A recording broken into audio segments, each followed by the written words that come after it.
The movie Inside Out 2 came out this year in 2024. This is a sequel to the very popular Inside Out that came out 9 years ago. I did not know that. Anyway, so now this movie follows in a much older Riley. Not super older though, because she turns 13 in this movie. Or she doesn't turn 13, she is 13 in this movie. And with that comes puberty. I should know because I am 13.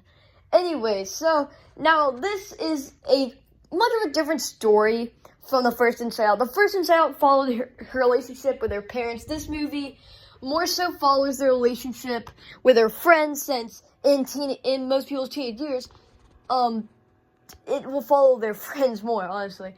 And so that's kind of what we get to see. We get to see the relationship with family, the relationship with friends. And I like that they did this diverse, because they could have made it very just a typical movie like this, where a teenager flips the switch and is all of a sudden, and the parents are distraught. What are we gonna do now?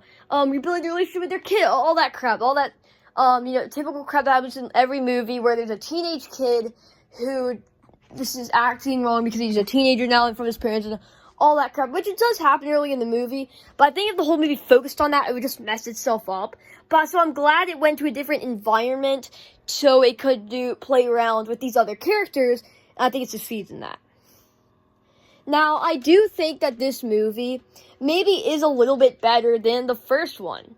Now, I primarily think that because this movie is targeted at my age. My age exactly, at 13 years old. That's how old I am right now. So, I think I do have a different bias towards this movie. Say I might not have in like 4 or 5 years' time. My opinion on this movie could change exponentially. And I think it will, because this movie is just directed at my age range. And I think that's the primary thing with this. It's directed at me, so I'm obviously going to enjoy this movie more. And with the things I'm looking for in a movie like this, I do think it succeeds. I think it's very interesting. I think what they do with the new emotions and how they introduce them without them totally replacing the old ones, and then the way that they kind of operate both of those is very good. I think the comedy still keeps up. And I still do really enjoy this one in all the new emotions. Specifically embarrassment. He's probably like my most favorite new emotion in this whole movie. Because he's just so cool. And I don't know, there's something about him that just makes him awesome. I'm not even sure what it is. But, yeah. And there's this one point where we get to see Joy. And, you get to see Joy, not being Joy anymore. So technically she's not the Joy emotion. I don't know. But just take it at face value. It is awesome. Getting to see Joy stop this persona, and you have to think about that. Wow. That probably is really tiring now that I think about it, to be this Joy all the time, right? I mean, it has to be that tiring to keep that emotion the whole time. Even though you are that emotion, so really, is it that difficult? I don't know.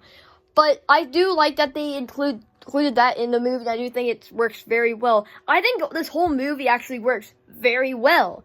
And I did really enjoy this movie.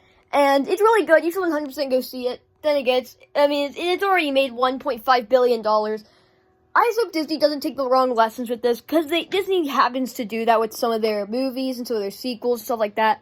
But this is how to do a sequel right. And we're probably going to get a third one anyways, so yeah.